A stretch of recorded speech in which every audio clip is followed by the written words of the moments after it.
The goal is to make a dollar holler. Ooh.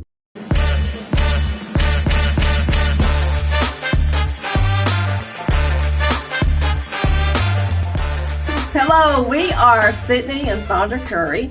We're actually the writers of a monthly article in the MBE magazine called the A-Man Corner. We're going to be talking about growing your sales. All you entrepreneurs out there, we know that's what you want to do. So how do you do it? Slow down long enough to make it happen, because we know we've been doing this for 23 years. It gets busy. All right, so I'm going to bring you to real. As Sandra said, we are married. Yes. Okay? In business for 23 years, y'all. That's a long time, okay? Yeah. You can't do it without a plan, okay? No. Married for 30 years. And everywhere we go around the country, people say, well, how do y'all do that? How do you make that work? We have a plan for that too. We have a plan for that. She's the Everything needs a plan. She's a supervisor at work, and she's my boss at home. That's how it works. So she tells me how to make this plan go, and we make it go. We do it together. Okay, together. That's how we do it. Let's get into it. All right. So first, increase your sales revenue. So how do you do that? So first you look at what your revenue was in 2023. Historical information is very important. Think about where you are today and where you want to be a year from now. It takes some time to look and see, okay, where was I in 2021? How did I increase my sales in 2022? What markets, did I focus on? It's really simple. A lot of people use those revenue growth software tools. And if that's your thing, that's perfectly good. The way you get to seven figures, which we were happy to do, you focus on whatever you're using and get down to the details. That's what Sandra and I did. We do it pencil and paper. Okay, we went away. We put the plan together. Staff wasn't there. We, the owners. If you're by yourself, a one-stop person shop, then you do it that way as well. But we look at our sales where we were last year, and if you're in the same place the following year in January, then maybe you got to self-correct. If you've been doing that year after year after year, you got to think about that, okay? So you've got to focus on revenue growth. It is the number one thing that CEOs think about every single time, every single new year. How did I do last year? Right. What am I going to do next year? And that helps us sustain our businesses, because too many businesses, 85% plus, go out of business because they don't put this mechanism in place. I'm going to toss this. Okay. Now, after that, look at your sales and break them down by category. I mean, you really have to be intentional and methodical with this. So you're going to look at where your hot markets are. What markets did well, which ones did not. So you're going to make some decisions here on where to focus your increase in sales revenue. I want to definitely drill down to the street right here. We've got 3 verticals in our company. Okay, our verticals, whatever you want to call it, addressable markets. Okay, academia, that's all colleges, okay, across the United States and abroad. All right, and then the second one is going to be the federal government. That's our largest customer, and then private industry. How did we do in our academic market last year? Where can we increase? And we get down to identifying. I'm talking about putting meat on the bones. So you can't just say, I'm going to increase this vertical by 15%. Right. That's good, but let's go deeper than that. Identify each of those schools within that vertical and then rate them based upon how you are going to grow that and close that and move it to what we call CTC. Ask them to cut the check. That's what we all want, right? Do it in each of your categories. You may have 5 of them, but I'm going to tell you right now, we're good in the things that we focus on. Every single morning, we wake up talking financial wellness. We're not this cafeteria style business, and you should be good at what you do, right? Instead of being that master of none. Just to make sure that you understand your sales cycles. For colleges, we know we can't contact somebody in July thinking we're going to close that by August. The budget season is over. Right, the budget season is over, y'all. So understand the sales market. For colleges, we know we have to start hitting them November, December, of, the previous year or this year for next fall. So just know and understand your sales cycle, because if you keep missing that, then you're going to see your sales decline and you're going to be a little frustrated. And you have to share that knowledge with your sales team. Yep. Right? Here's the sales cycle for this vertical. And you're going to be much more successful. And that's going to help you understand how to invest your time. The next thing you want to focus on, yeah, you can toss it again. Toss it. Are net profits. Right? You just can't focus on increasing your revenue. You could make $3 million in gross, but maybe your net profits are negative 200,000 or whatever the case. So you have to focus on your net profits. Where can I cut? Where can I get a better deal here or there? That's drilling down. My phone service, can I save some money on my phone service, on my cable, on my internet, my insurance. So you're looking at all of these areas and identifying possible ways to increase your net profits as you are growing your gross profits. I'm going to give you a practical example. People buy a house, right? And they say, I bought the house for $200,000. Now the house is $400,000. Well, what did you put into it? Right. Okay. You bought the house. You paid the interest on the house. Yes. You took care of the maintenance. You did the upgrades. You paid the insurance, and you did the property taxes. You got to back out everything that you had to spend in order to get to that $400,000. And when you net it all out, did you really make money?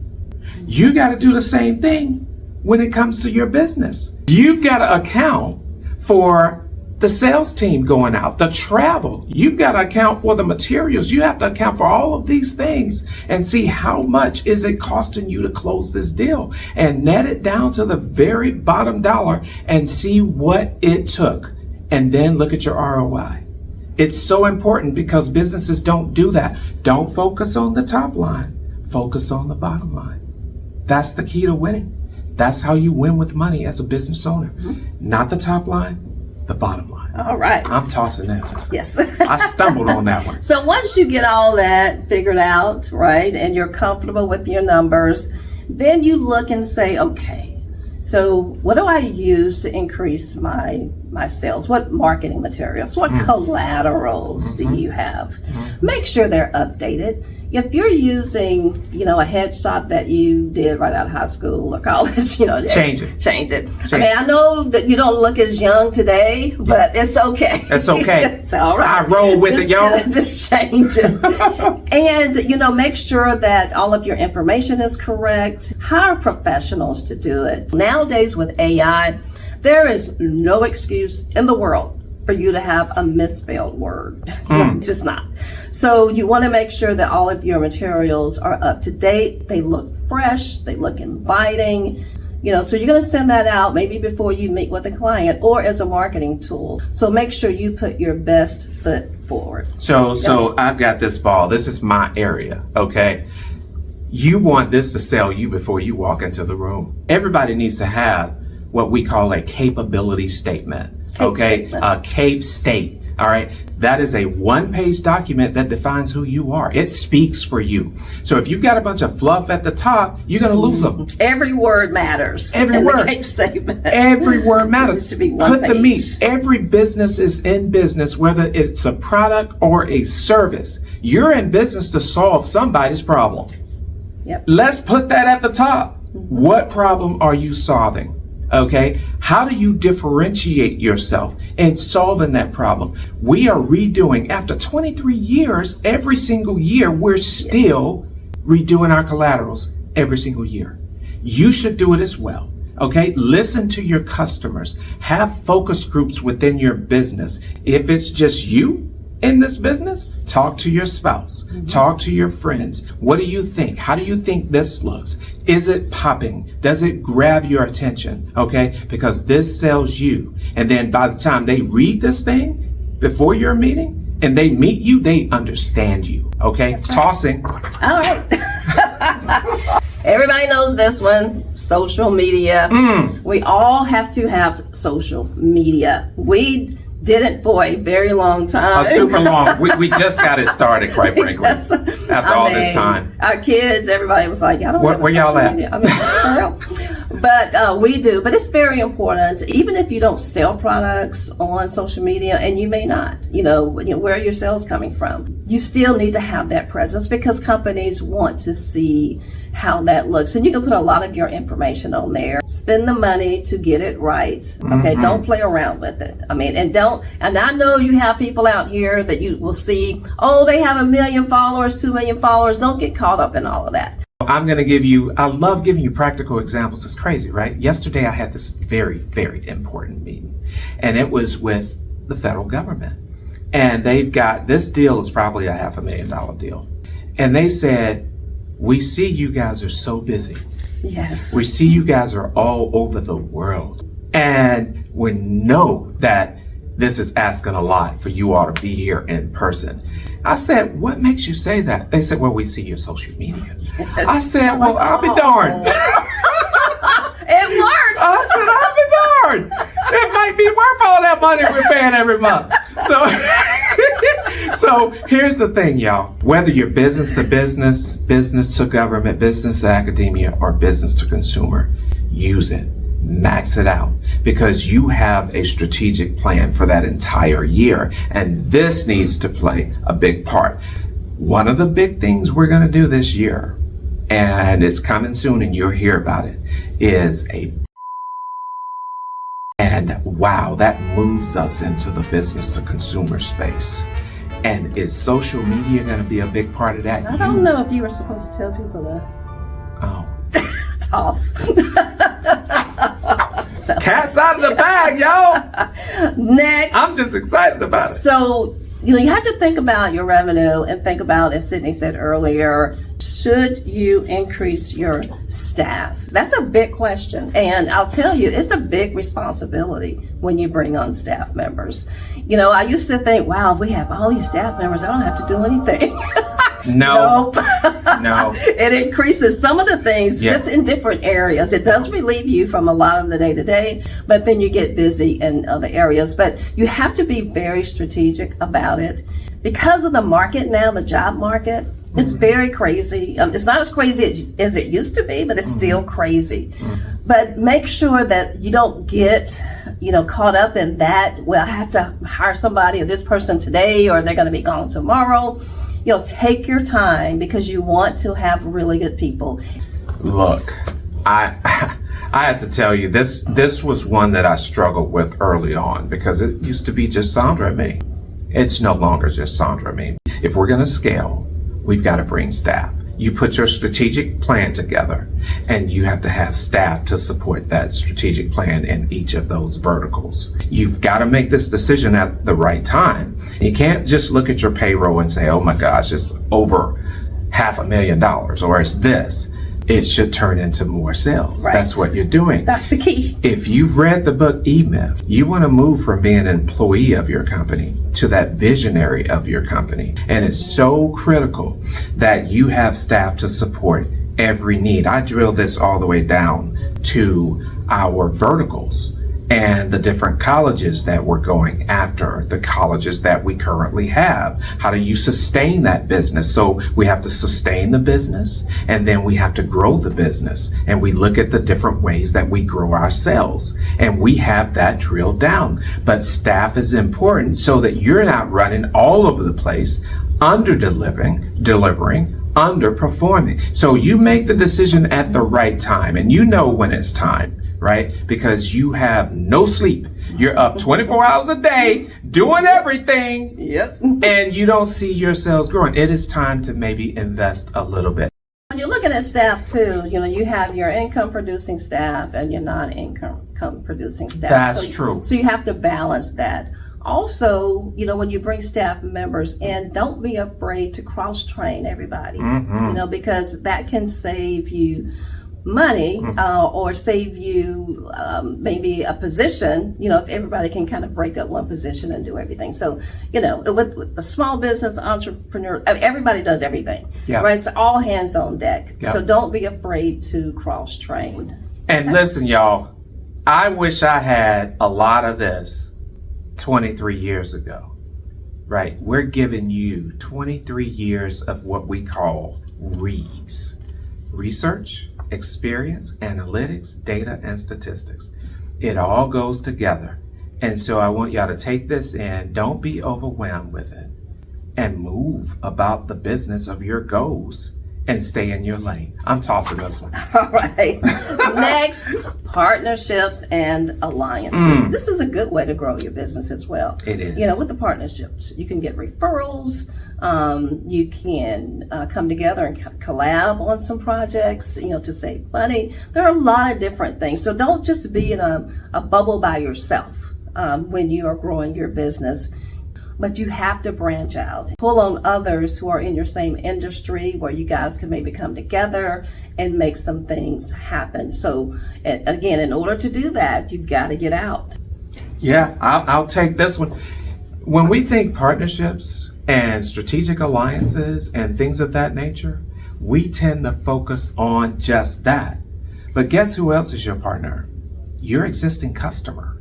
You can get more business from your existing customer than anything, and that's just word of mouth, because they have colleagues across the country, right? They can speak as your ambassador for your company. That's very important. So don't forget about your existing customer.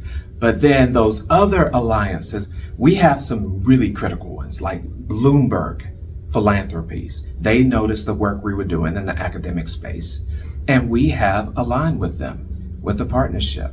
That's really important. And they are the wealth management firm for the federal government.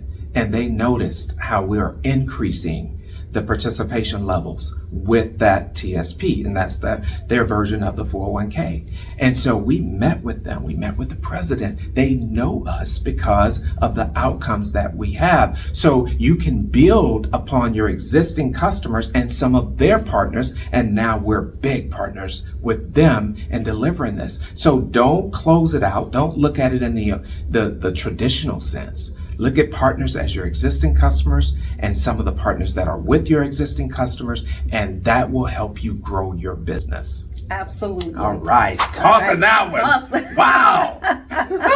Okay, we're down to two more. Two more. First, conferences. We all love going to conferences, particularly if they are like in Vegas. Yes. Yeah. California. Yeah. Or Don't somebody spend all really your money cool. on all that other stuff. But, you know, It's a business trip. It is. It's a business trip. Be very strategic about it. You know, when we go to conferences, what we do, we get the list of individuals and companies that will attend, and we put together a target list, right? These are the individuals or the companies that we want to make sure we make contact with. You know, you want to make sure that you are very strategic and you take care of your business first. Have fun later, but take care of your business first. So conferences, if you have gone to conferences, you know, over the past and nothing has come out of it, rethink that, because you can allocate that money to somewhere else or to another conference where it will pay off a little bit more or a lot more. Okay. You know, this is my wheelhouse, y'all, because I happen to be in sales as the co-founder. And listen, if you're just starting out as a company, doesn't mean that you have to travel across the country. You could be a member of the Chamber of Commerce, and they have these nice events in the evening, local events that you can go to maximize, still get your target list, okay? And then if you can make it to a conference that's not in your city and you have to travel there, it doesn't mean you have to get a booth. I know to be an exhibitor, that can be really expensive depending on the conference that you go to. So we came up with this strategy early on. We're going to walk the halls, let them spend the money on the booth, and I will go to your booth. Yeah. Instead of just standing there waiting on somebody to come by. Right. Hey, you want a piece of candy? No. That's not even how I roll in my prior business. It's very difficult for me to wait on people to come to me. I'm a veteran, and I served our Army. Thank you so much, ma'am. She's a veteran, you know, by way of me. A combat veteran, too. No. But here's the thing, right? We got our first deal going to a veterans conference. And it wasn't a big deal. It was a small deal, which leads me to another point.